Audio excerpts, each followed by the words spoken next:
یہ اللہ کی مقرر کردہ حدیں ہیں، اور اللہ کی حدود سے تجاوز کریں گے تو یاد رکھیں کہ انہوں نے اپنی ہی جان پر ظلم ڈھایا۔ تم نہیں جانتے شاید اس کے بعد کوئی اور صورت پیدا کر دے، اس طرح طلاق دو، پھر جب وہ اپنی عدت کے خاتمے پر پہنچ جائیں تو انہیں بھلے طریقے سے نکاح میں رکھو یا بھلے طریقے سے رخصت کر دو، اور نباہ کا ارادہ ہو تو جدائی کا، دونوں صورتوں میں دو سکا آدمیوں کو اپنے گواہوں میں لے لو، اور گواہوں کے لیے اللہ کا حکم ہے کہ گواہی دینے والوں تم اس گواہی کو اللہ کے لیے قائم کرو۔ یہ بات ہے جس کی نصیحت تمہیں سے کی جاتی ہے جو اللہ اور قیامت کے دن پر ایمان رکھتے ہیں۔ جو لوگ اللہ سے ڈریں گے انہیں کوئی مشکل پیش نہیں آئے گی، تو اللہ ان کے نکلنے کا راستہ پیدا کرے گا اور انہیں وہاں سے رزق دے گا جدھر کا ان کو کبھی گمان نہ ہوگا۔ جو اللہ پر بھروسہ کریں گے وہ ان کی دست کافی ہے، بے شک اللہ اپنے ارادے پورے کر کے رکھتا ہے۔ ہاں یہ ضرور ہے کہ اللہ نے ہر چیز کے لیے ایک تقدیر کا مطلب ہے کہ اللہ نے ایک وقت مقرر کر دیا۔ تمہاری عورتوں میں جو حیض سے مایوس ہو چکی، پیریڈس، حیض کہتے ہیں پیریڈس کو، وہ بھی جنہیں حیض کی عمر پہنچنے کے باوجود حیض نہیں آیا۔ دیکھیے اللہ تعالیٰ نے یہاں یہ جو لفظ استعمال کیا ہے وہ یہ کہا واللائی یا اسنا من المحید من نسائکم ان ارتبتم فعدتہن ثلاث اشہر، کہ وہ خواتین جن کا حیض بند ہو گیا ہے نیا نیا، تو وہ خواتین بھی 3 مہینے تک ذرا انتظار کریں۔ ہو سکتا ہے کیونکہ اس زمانے میں نہ تو الٹرا ساؤنڈ تھا اور نہ ہی ٹیسٹ کرنے کے دوسرے ذریعے، تو امکان ہو سکتا ہے کہ پریگننسی ہو گئی ہو۔ اور وہ والی خواتین بھی کہ جنہیں ابھی حیض کی عمر تو ہو گئی ہے مگر ابھی حیض نہیں آیا، ٹھیک ہے، تو ان کو بھی اللہ تعالیٰ نے کہا کہ وہ بھی 3 مہینے انتظار کریں۔ ابھی لوگ اس کو یہ سمجھتے ہیں کہ ہمارے بہت سارے اسکالر سمجھتے ہیں کہ غیر بالغ لڑکی سے بھی نکاح کیا جا سکتا ہے، یہ غلط بات ہے۔ غیر بالغ لڑکی سے نکاح کرنے کا ذکر یہاں نہیں ہے۔ اللہ تعالیٰ نے یہ بات کی کہ ایسی خواتین جو اس عمر کو پہنچ گئی ہیں کہ ان کو حیض ہو جانا چاہیے، 15 سال 16 سال تک تو میکسیمم حیض ہو جاتا ہے، ٹھیک ہے، 12 13 14 12 سال کی عمر میں، آج کل تو 11 سال کی عمر میں بھی ہو جاتا ہے، تو 15 16 سال کی عمر میں تو لازمی ہو جاتا ہے ہر ایک کو۔ اب اس عمر میں اگر ایک خاتون کا نکاح ہو جاتا ہے مگر وہ عمر ہونے کے باوجود اس کو ابھی حیض نہیں آیا، تو اس کا مطلب یہ نہیں کہ وہ غیر بالغ سے نکاح کرنے کی اللہ تم کو حکم دے رہا ہے۔ وہ کہہ رہا ہے کہ نکاح کی عمر کو وہ پہنچ گئی ہیں، وہ بالغ کی عمر کو پہنچ گئی ہیں مگر حیض نہیں ہوا، اگر ان کی شادی ہو گئی ہے اور ان کو طلاق ہو گئی ہے تو ان کو بھی 3 مہینے کی عدت گزارنی پڑے گی، کیونکہ ابھی جیسے کہ بینا جی نے پچھلے ایک واقعے میں بتایا کہ ان کی کوئی رشتے دار تھی تو ان کو کبھی زندگی میں حیض نہیں ہوا تھا مگر ان کے ہاں 8 بچے پیدا ہو گئے، تو یہ بھی کبھی کبھی ہو جاتا ہے۔ تو اس لیے اللہ تعالیٰ نے تمام پاسبلٹیز جتنی ہوتی ہیں ان کو سامنے رکھ کے احکامات دیے۔ تو وہ والی خواتین، اور اس میں یہی ہوتا ہے نا کہ اگر پریگننسی ہوگی تو 3 مہینے تک تو پتہ چل ہی جائے گا کہ پریگننسی ہے، اس کے بارے میں اگر کوئی شک ہے تو اس کی عدت 3 مہینے ہے۔ حاملہ عورتوں کی عدت یہ ہے کہ وہ حمل سے فارغ ہو جائیں تب تک ان کو عدت کرنی ہے، چاہے 1 دن کے بعد ہی بچہ ڈلیور ہو جائے تو 1 دن میں اس کی عدت ہو جائے گی، اور اگر جو ہے وہ طلاق بالکل پریگننسی کے شروع میں ہو گئی ہے تو جب تک بچہ پیدا نہیں ہوگا تب تک عدت ہوگی، وہ 7 مہینے بھی ہو سکتا ہے، 8 مہینے بھی ہو سکتا ہے، 9 مہینے بھی ہو سکتا ہے۔ تو عدت اتنی لمبی بھی ہو سکتی ہے، عدت 1 دن کی بھی ہو سکتی ہے، اور نارمل حالات میں عدت 3 مہینے 3 حیض کی ہوگی۔ یہ اللہ کی ہدایت ہے، ان کی پیروی کرو۔ یاد رکھو کہ جو اللہ سے ڈرے گا اللہ اس کے لیے اس کے معاملے میں سہولت پیدا کر دے گا، یہ اللہ کا حکم ہے جو اس نے تمہاری طرف نازل کیا، اور جو اللہ سے ڈرے گا اللہ اس کے گناہوں کو اس سے دور کرے گا، اس کی نیکیوں کا اجر بڑھا دے گا۔ زمانہ عدت میں ان عورتوں کو وہیں رکھو جہاں اپنی حیثیت کے مطابق تم رکھتے ہو، یعنی عدت کے دوران یہ نہ سمجھو کہ میں نے طلاق دے دی ہے اب مجھے اس پہ کھانے پینے کی کوئی پرواہ نہیں۔ اللہ نے تم کو مرد بنایا ہے، کمانے والے ہاتھ دیے ہیں تم کو، لہذا اپنی حیثیت کے مطابق ان پر خرچ کرو۔ یہ نہ سمجھو کہ میرا تعلق نہیں رہا تو میں اب اس خاتون کو کیوں کھلاؤں پلاؤں، تو تم اپنی حیثیت کے مطابق، وہ تمہارے گھر عدت گزار رہی ہیں، عزت کے ساتھ رکھو،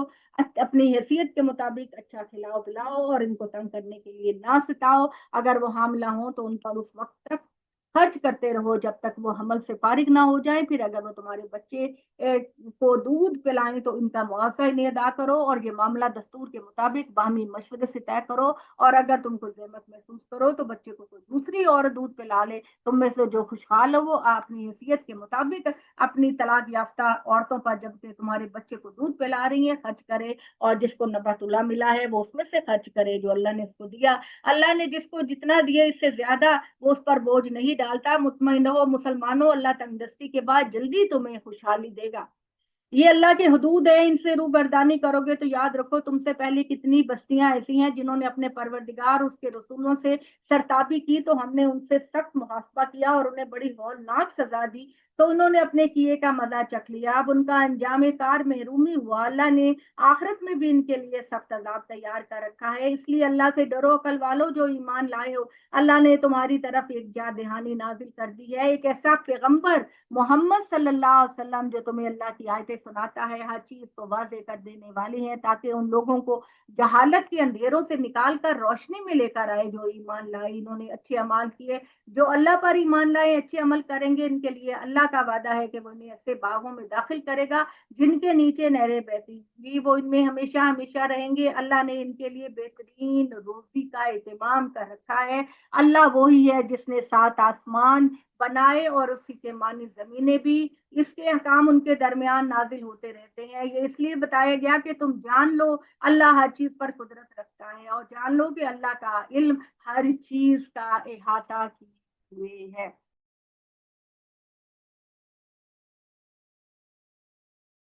اب جی اگلی سورہ شروع ہو رہی ہے، سورہ تحریم۔ سورہ تحریم میں وہ ذکر ہے کہ جس میں ایک دفعہ نبی صلی اللہ علیہ وآلہ وسلم اپنی کسی بیوی کے گھر سے مغافیر کا شہد کھا کر آئے، اور وہ ان کے پاس شہد آیا ہوا تھا، وہ ہر روز آپ صلی اللہ علیہ وسلم کو شہد دیتی تھی، تو کچھ ٹائم زیادہ جو کہ آپ نے تقسیم کیا ہوتا تھا بیویوں کے درمیان، اس سے کچھ تھوڑا سا ٹائم اس زوجہ کے پاس زیادہ لگنے لگ گیا، کیونکہ آپ صلی اللہ علیہ وسلم کو شہد بہت پسند تھا۔ تو دوسری ازواج نے یہ کہا کہ یہ تو زیادہ ٹائم آپ ان کے پاس بیٹھنے لگ گئے ہیں، تو یہ تو غلط بات ہے، تو انہوں نے آپ صلی اللہ علیہ وسلم سے یہ کہا کہ آپ جو شہد کھا کر آتے ہیں اس سے آپ کے منہ سے بو آتی ہے، مغافیر کا شہد تھا، مغافیر کے شہد میں بو ہوتی ہے تو آپ کے منہ سے بو آتی ہے، تو آپ صلی اللہ علیہ وسلم چونکہ بہت صفائی پسند تھے بہت زیادہ، یعنی تصور کیجئے کہ ہر نماز سے پہلے آپ مسواک کر کے جاتے تھے، اور آپ کبھی بھی کچا لہسن کچا پیاز نہیں کھاتے تھے، اور ہمیں بھی منع کیا ہے کہ ہم ایسی کچی سبزیاں کھا کر نہ جائیں جس سے کوئی کسی کے پاس بیٹھے تو منہ میں بو آئے، یا مسجد میں بیٹھیں تو بو آئے، تو آپ ان چیزوں کی بہت احتیاط کرتے تھے، حتیٰ کہ زندگی کے آخری دنوں میں بھی آپ حضرت عائشہ سے کہتے تھے کہ تم مجھے مسواک نرم کر کے دو، میں اپنے دانتوں کو صاف کروں، اس طرح سے آپ کو تھا، تو آپ نے یہ کہا کہ اچھا میرے منہ سے بو آتی ہے تو میں آئندہ شہد نہیں کھاؤں گا۔ اب ہوا یہ کہ پیغمبر تھے نا، اللہ کے پیغمبر تھے، خدا کا دین پہنچانے کے لیے آئے تھے، اگر آپ یہ کہہ دیتے کہ میں شہد حرام کرتا ہوں تو اس کے نتیجے میں پوری امت مسلمہ شہد نہ کھاتی۔ ہم جو نبی صلی اللہ علیہ وسلم کے عشق میں مبتلا ہیں، آپ کی محبت میں مبتلا ہیں، ہم کہتے ہیں، ہم میں سے میجورٹی کہتی کہ ہم بھی شہد نہیں کھائیں گے کہ ہمارے پیغمبر نہیں کھاتے تھے،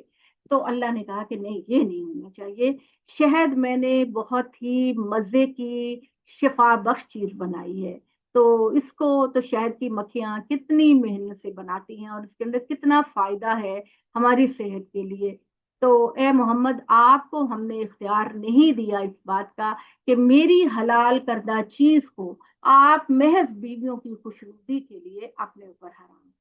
تو یہاں پر اس بات کا ذکر ہے، اس وجہ سے اس کا نام تحریم ہے۔